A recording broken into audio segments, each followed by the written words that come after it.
There was something about the spoon that didn't make sense. Not the way it looked, just a regular stainless steel one with a faint scratch down the handle like the rest, but the way it was sitting in the dish rack. Balanced, not tossed in like usual. Angled with a kind of care that didn't belong to either of us. Especially not her. She never did the dishes after coffee. That was my thing. I'd brew it, pour it, rinse the spoon and mug, and leave them out to dry without thinking twice. But there it was, the spoon, resting like someone had placed it there consciously, deliberately. Not like a habit, but like a choice. I stood there for a second longer than I should have, holding the mail in my hand, just staring at it. I moved past it without touching it. Didn't even sigh. Just kept walking like it meant nothing. But it followed me. That detail, that little contradiction, it clung. The kitchen was too still, the kind of still that doesn't come from emptiness, but from something having been disturbed and then forced back into order. Everything was in place. Two in place. Chairs tucked in, counter spotless, no crumb or streak or trace of life. The sponge was even dry. Like nobody had used it in hours, but the spoon was wet, its edge darkened with the faintest sheen. I didn't say anything. I didn't even blink hard. I just looked around, like maybe I could find something loud enough to drown out the quiet in my chest. She'd been out that morning. I knew that. Supposed to meet her sister for brunch. But something felt off. She never did dishes before going out. Hell, she barely did them when she got back. Especially not on a Thursday. Especially not after a night shift. And she never, ever left the heat running like this. I checked the thermostat, 74. She hated that. Said it dried out her skin. Said it made the place feel stuffy. But the air was warm and a little sweet. Sweet in a way that didn't belong to any candle we owned. I kept walking. Slowly now. Not snooping, just seeing. The living room was spotless. The throw blanket we always fought over folded neatly over the armrest. Pillows perfectly fluffed. My water glass still on the table from last night, but the coaster under it was a different one. A blue ceramic one from the kitchen drawer. She hated that one. Said it scratched the glass. I hadn't brought it out. I didn't go looking for anything. I wasn't suspicious. Not yet. Not officially. I was just paying attention. You live with someone long enough, you learn to read the static between the noise. In the bedroom, the bed was made. Not her version of made, where the comforter's dragged up and one pillow's half off the edge, but hotel made. Smooth. Crisp. Corners tucked. The kind of made that says someone took their time. She didn't do that. Not even when her mother was visiting. It was always a half effort. But this was intentional. I didn't sit. I didn't touch anything. I just looked. Slowly. Carefully. Like the whole room might shatter if I moved wrong. That's when I noticed the drawer. The sock drawer. Opened by just an inch. Not enough to scream disturbed, but enough to whisper it. And from that thin crack peeked a corner of paper. White. Clean. Square. Like a receipt or a ticket stub. Something new. Something recent. I knew immediately it wasn't mine. And I knew just as certainly that she didn't keep anything there. That drawer was socks. Only socks. But I didn't reach for it. Instead, I pushed the drawer closed. Gently. Let it disappear back into place, like it had never been touched at all. On my way out, I passed through the kitchen again. The spoon was still there. Still wet. Still balanced at that perfect, unnatural angle, handle just slick. I smiled. Not bitterly. Just a little. The kind of smile you make when you hear the first crack echo through something you used to think was solid. And you realize it didn't break. It was always broken. You just hadn't noticed it until now. She got home hours later, all casual smiles and warm chatter. Said her sister ordered too many pancakes. Kissed my cheek like nothing had changed. And I kissed her back. Like I didn't know a thing. The spoon sat there all evening. Drying in the rack. Balanced. Still. Just waiting for someone to notice what it meant. She started using words like space and intentional living. Said them like they were sage advice from a podcast, wrapped in a smile that was just a little too practiced. At first, I nodded along, pretending they made sense, pretending it was normal for a wife to start rebranding her solitude. But something in me flinched every time she said self-care without inviting me in. She spoke like I was a co-worker on the periphery of her self-improvement arc. Like I was part of the clutter she was trying to shed. At dinner, she talked a lot, which should have been reassuring. But her words were light, floating, untethered to anything real. She laughed too hard at things that weren't funny, and I could feel her watching me watch her, like she was checking her performance for cracks. And maybe she was. Because something in her was slipping. and we both knew it. It was little things. Always little things. Her favorite show suddenly became too dramatic. The one we used to watch together every Thursday night, tangled in blankets, bowls of popcorn balancing between us. Now she said it stressed her out. "I'm just not in that headspace anymore," she said one night, waving her fork like a wand as she explained how she was evolving. I stared at her plate. She'd made salmon. I'm allergic to salmon. She didn't flinch when I didn't eat. Her phone developed a new personality too. It used to live face up on the counter, battery half drained by noon, buzzing with harmless group chats and shopping reminders. Now it never buzzed. Not even once. She kept it face down. Locked. And the password had changed. She said it was for mental boundaries. I nodded. Of course. Boundaries. Growth. The usual slogans. But I saw the way her hand twitched toward it every time she left the room, as if even in private, she was afraid of exposure.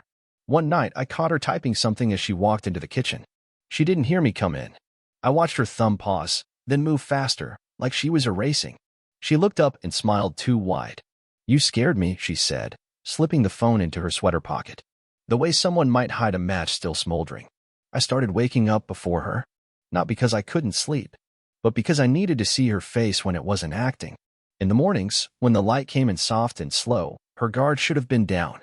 But even half asleep, she turned her phone away from me as she reached for it. Thumbprint, tap, swipe. I watched her scroll something quickly, then switch to email when I rolled over. "Just checking the weather," she'd mumble. In bed. At 6 a.m. Then there was the night she forgot my mom's birthday. Not just the date. The whole thing. We'd been talking about it for weeks. She even helped me pick out the gift. But when I walked in with the wrapped box and said, "I'll head to the post office tomorrow," she blinked like I'd spoken in a language she hadn't learned yet. "Post office?" she asked, confused. I held the box up. "For my mom." And that's when she did it, smiled. That smile again. Tight. Distracted. Like a doll whose string had been pulled too many times. "I'm sorry," she said, touching my arm like it would distract me. "I've just been so busy lately. Work's been insane." And maybe it had. But I realized in that moment I couldn't name a single coworker she'd mentioned in the past month. Not one. I started watching her the way you watch a magic trick you've already seen fail once, trying to catch the sleight of hand. The longer I looked, the more I saw the cracks. She'd double back to check doors she knew she locked. She'd smell her own clothes before folding them. One night I saw her check her reflection in the microwave, like she wasn't sure what she looked like before speaking to me. And then came the moment. The almost moment. It was around 9:40. She'd said she had a Zoom meeting. I sat in the living room, reading but not reading, listening. Not to her voice, but to the absence of it. No typing. No muffled laughter. No work jargon. Just silence. And then, soft footsteps. Not hers. I moved slowly, quietly, like I wasn't sure what I was doing until I was doing it. Down the hall, outside the office door, I leaned in. Nothing. Just a faint sound, too soft to name. I checked the doorknob. Locked. That wasn't new, but the quiet was. A kind of quiet you don't expect when someone's working. I walked back. Sat down. Waited. 20 minutes later, the door opened. She came out stretching her arms, yawning like she'd just solved a spreadsheet. "That call was brutal," she said, running a hand through her hair. Her laptop was under her arm, closed. No charger. I nodded. Said nothing. She kissed my cheek, sat beside me on the couch, and pulled the blanket over her legs like she always used to. But her body barely touched mine. Her warmth was a ghost. Her presence, rehearsed. I watched her watch the TV. She didn't ask what show it was. She didn't care. And I knew. Not everything. Not yet. But enough. I didn't ask. I didn't press. I just watched. And she never noticed how quiet I'd become. It was a Tuesday. Quiet. Gray. One of those bland midweek days where the sky feels like wet cotton and time barely moves. I came home early. Earlier than she'd expect. Not for a reason. Just because. And maybe that's why I saw it. Not a message. Not a lipstick stain. Not some dramatic movie clue. Just the calendar. The one on the fridge. She'd been using it all month. Little notes scribbled with casual optimism. Therapy 4 p.m. Team dinner. Nails with Lena. It had become her new religion. All this structure and scheduling. Things she used to laugh at. But on Tuesday, I noticed something wrong, not missing, not hidden. Wrong. I looked at the calendar and saw the dinner she'd mentioned. Lena's birthday. 7 p.m. written in her usual blue ink. But Lena was in Vancouver. I knew that because I'd talked to her husband the week before, helping him troubleshoot their busted Wi-Fi. He'd mentioned they were flying out for 10 days. I stared at the square. 7 p.m. at a non-existent dinner. The kind of lie that only makes sense if the person writing it doesn't expect the truth to be checked.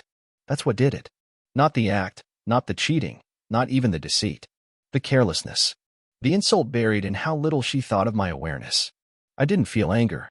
I felt clarity. The kind that empties your lungs and stills your pulse. I stood there with the groceries still in my hand, ice cream melting through the bag, just reading the blue letters like they were a signature on a contract I never signed. I knew then that everything I'd been seeing, the locked phone, the vanishing affection, the strange shifts in schedule, they weren't signals anymore. They were structure. A system. She'd built an entire world beside mine, not even bothering to keep it fully hidden. Maybe she thought I was too blind. Maybe she didn't care if I saw, as long as I didn't make noise. And I realized I'd given her that luxury, quiet, patience, space to rearrange the truth in her favor. But no more. I unpacked the groceries in silence, put the ice cream in the freezer though it was already soft, and wiped down the counter like it mattered.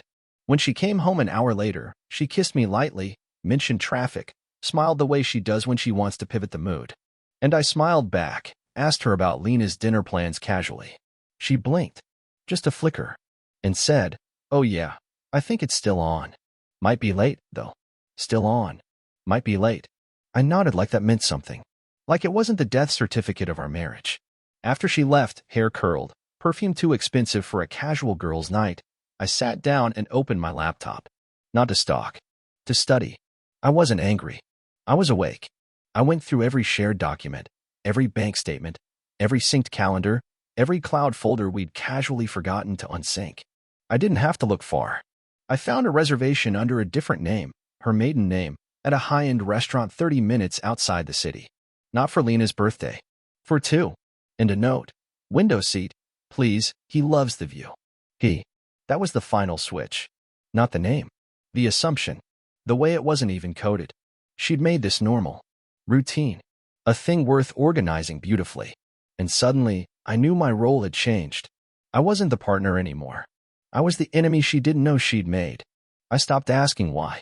I stopped imagining scenarios or picturing her lies. I started planning. I moved through the house like a ghost, noticing everything for the first time with new eyes. The drawers she kept locked. The second phone charger she tried to hide behind the bed. The receipts she forgot to throw out. I started copying everything. Quietly. I backed up photos. Took photos of documents. I scanned credit card transactions and bookmarked their patterns. I wasn't going to confront her. Not yet. I didn't want an apology or an explanation. I wanted leverage. I wanted position. She thought she was playing a game I didn't understand. But I knew now that this wasn't a love story gone wrong. It was a power play, and I'd been sitting on the wrong side of the board. I wouldn't do anything rash. I'd wait. I'd watch. I'd give her time to dig her own hole, and then I'd show her the blueprint she left behind, one careless lie at a time. There's a silence that comes with betrayal, not the silence of shock, but of focus, of strategy. That was where I lived now. Not in sadness, not in rage. In the cold clarity of a man who knows what's coming and refuses to flinch. She didn't expect me to be there. That much was obvious from the way her smile froze when she stepped through the door. It was supposed to be a quiet return, coat off, shoes by the wall, a quick rinse of her perfume before slipping into bed with a yawn and a lie. But I was sitting at the kitchen table, lights low, her favorite mug in front of me, steam curling from it like a smoke signal. She blinked, recovered too quickly, and forced a grin. "You're up late," she said, toeing off her heels with practiced ease. "Couldn't sleep," I replied, voice steady, calm. "How was Lena's birthday?" There it was, the micro-freeze. Barely a second, but enough.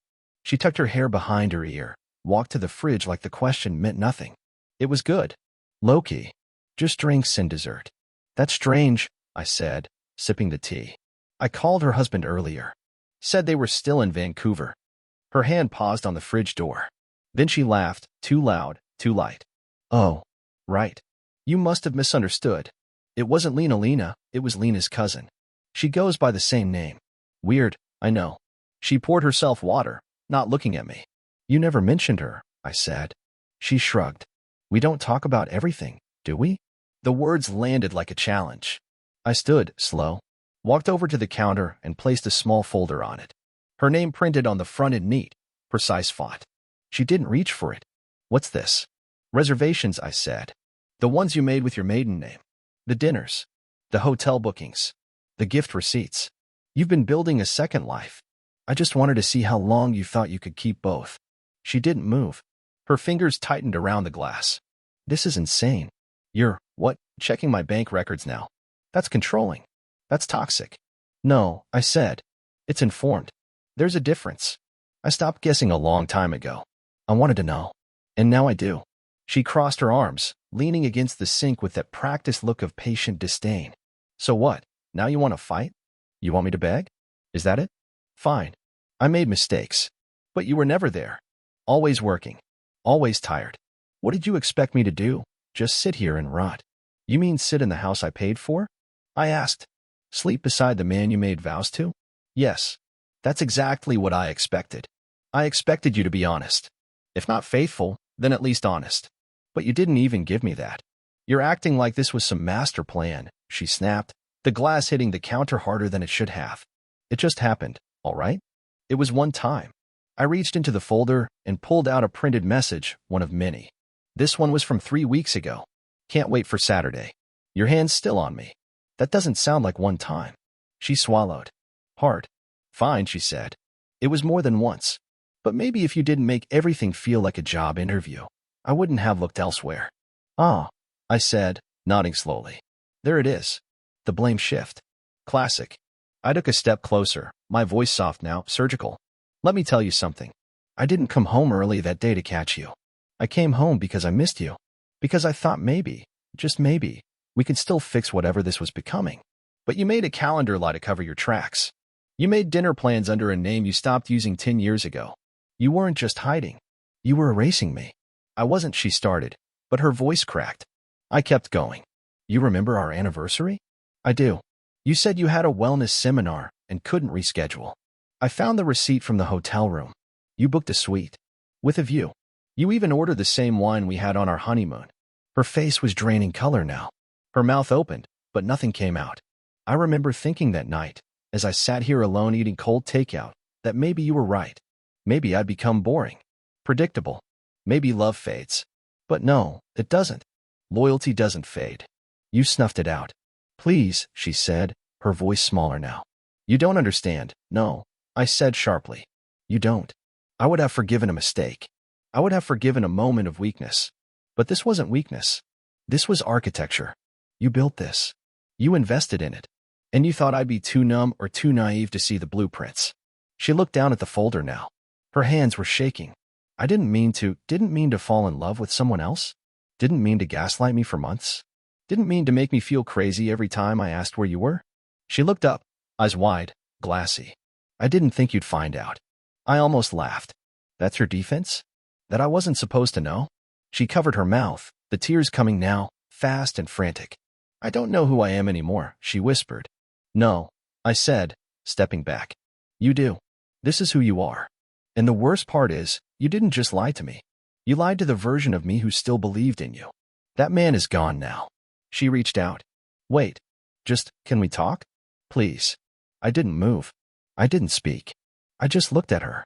Watched the mask fall, watched the panic set in as she realized the performance was over and the spotlight had turned cold. She kept talking. I let her. But I didn't respond. I just stood there. Still. Quiet. And that was the final blow. You're overreacting, she said, voice still thick from the last tear she didn't bother wiping away. Her hands trembled where they gripped the back of the chair, like she needed to hold onto something solid because the ground under her was vanishing. You think you're so calm, so righteous, like you've never made mistakes? Her eyes searched mine, wild, desperate for a crack. I gave her nothing. We were struggling. I was lonely. You weren't even really there anymore. You always came home late. You were tired. You were quiet. And I needed someone. Her voice pitched upward, not loud, just sharp, like a blade trying to cut its way back to control. I just kept looking at her, the same way I'd been looking at her for the past hour, like she was a stranger who broke into my home and put on my wife's skin. You're not so perfect either, she tried again, but it was already softer now. Weaker. You shut down. You disconnected from me. I tried talking to you, and all I got were blank stares and nods. She took a step closer, like she thought closing the space would erase the distance. You don't get to play the victim here, she said. You don't. We both broke this. I tilted my head slightly, like I was trying to hear her more clearly. No, I said, low and calm. I didn't break this. I believed in it. You hollowed it out and wore it like armor. There's a difference. Her mouth opened, then closed. She blinked. Okay, she said, voice barely there. Fine. Maybe I messed up. But I was still here. I didn't leave. I didn't walk out on us. I let that hang in the air for a second, then answered, no, you didn't leave. You just stayed long enough to rewrite the story and pretend you were still in it. She laughed then, a small, bitter sound. You'll never find someone who loves you like I did. I nodded once. That's the point. Her face flinched, like the words physically struck her. I gave you everything, she said, quieter now, pleading creeping into her tone. I built this life with you. I gave you years. You think anyone else would put up with the way you shut people out? The way you retreat into yourself like a goddamn cave? Her eyes were glassy again, not crying but close, that what sheen of someone whose confidence has shattered into pieces too small to gather. You think you're hard to betray? She whispered. You're impossible to reach. I stepped forward then, not to intimidate, but to make sure she heard me. And yet, I said, you managed to reach someone else just fine. You found your words for him. You found your time, your care, your warmth, all the things you swore you didn't know how to give anymore. And when I asked for them, you told me I was needy. When I wanted to fix things, you said I was too intense. But he made you laugh. He got the version of you that I was dying to remember. And you wonder why I'm done? She shook her head, as if by sheer denial she could slow this spiral. I didn't mean for it to go this far. I didn't plan any of it. You didn't have to plan it, I said. You just had to let it keep happening. And you did. Every text, every lie, every night you sat across from me and told me it was all in my head. Her knees buckled slightly. She grabbed the back of the chair again, like the weight of it all had finally hit. Please, she said, don't do this. Don't let this be the end. We can rebuild. We've come back from worse. No, I said. I came back from worse. You walked through it. I carried it. She opened her mouth again, but the words didn't come. Behind her, I could feel the silence of the others in the room, our friends, the ones still pretending to sip their wine or check their phones, pretending they weren't watching a woman unravel in real time. She turned to glance at them, her face twisting as if they were the ones who betrayed her now by witnessing what she'd become. Then she looked back at me, and something inside her cracked fully. What do you want me to say? She breathed. That I'm a monster? That I never loved you? Because that's not true. I did. I do. No, I said, and this time my voice had that kind of finality that makes even air feel heavier. You don't love me. You loved the version of me that didn't see you clearly. And now that I do, you don't know what to do with that. Her shoulders slumped. Her arms dropped. Her mouth trembled, but no sound came. And I just stood there, watching, silent. Because sometimes the most brutal thing you can offer someone who built their power on illusion is the mirror. She sends a message first. Short, plain. Hey, I was thinking about you. As if time hasn't dragged her through the dirt and left her breathless in the ruins of everything she built to look beautiful. I don't respond.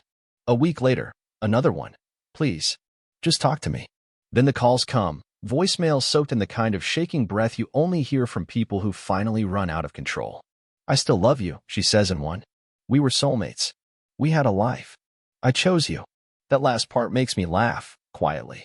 Not because it's funny, but because of how deeply she still doesn't get it. She didn't choose me. She used me. She used the version of me that believed love was loyalty, that effort was enough, that consistency and sacrifice would matter in the long run. But she didn't want a partner, she wanted a mirror. Someone to reflect back her best angles, her curated smile, her illusion of being a devoted wife with a growth mindset and an elegant Instagram feed. And when that wasn't enough, when my silence stopped being adoration and started being suspicion, she didn't flinch. She pivoted, found someone else to admire her while she dismantled our life piece by piece behind the curtain. And now the curtain's burned. Her lover's gone. He bailed the moment her reputation cracked, when he realized she wasn't an empowered goddess reclaiming her independence, but just another manipulator who used emotional jargon to justify selfishness. Her job let her go 2 months after HR caught wind of what happened at that conference weekend, Something about conflict of interest, something about professional boundaries. The same words she once weaponized against me, now twisted against her. Her friends, the ones who reposted her relationship quotes and cheered her self-love journey, have quietly vanished. No likes, no comments, just silence.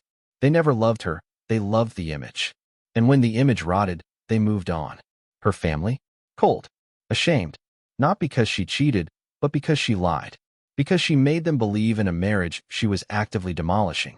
Her sister told me that even their mother won't return her calls now. She used to be someone we admired, she said. Now we don't know who she is. And neither do I. I look at her now, not with anger, not with sadness, just with distance. Like a city I used to live in before the war. She showed up once, a few months ago.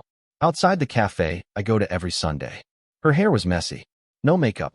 She looked tired, not in the way people look after a long week, but in the way people look after losing every illusion they'd once believed made them special. Please, she said, voice cracking in front of strangers. Just 5 minutes. I looked at her. Not the way I used to, searching for the woman I loved, but like you'd look at a stranger asking for a ride you don't have space to give. Why? I asked. So you can hear yourself apologize out loud? So you can feel like you did something brave. She started to cry then, and for a second, a small, buried part of me stirred, but not because I loved her. Just because I once did. I have nothing left, she whispered. Everything's gone. I don't know who I am anymore. I nodded. You said that once before. Only difference is, back then, I tried to help you find out. Now, I don't care who you become. She stood there, shaking. Her lips moved like she wanted to scream, but she didn't. Because even she knew the performance was over. No stage left. No lights. No audience. Just the echo of every lie she thought she'd buried. She hasn't called since. Not directly. But she still tries. Emails. Long paragraphs full of therapy language. Accountability. Healing. My truth. All in service of getting me to look at her again. But I don't. Not out of hate. Out of indifference. You can't hate someone who doesn't exist anymore. And whatever she was, whoever she pretended to be, died the moment I stopped playing my part in her story. I live quietly now. I don't tell people what happened unless they ask. And even then, I just say, she wasn't who I thought she was. Because it's not about revenge. It's not about making her hurt. It's about knowing I walked through the fire she lit and came out the other side without needing to burn her back. That's the real power shift. Not the explosion. The aftermath. The silence that follows when someone realizes they don't just lose you. They lose the version of themselves that only existed through your love. So yeah, thanks for listening. Let me know where you're watching from and what you would have done if it were your wife.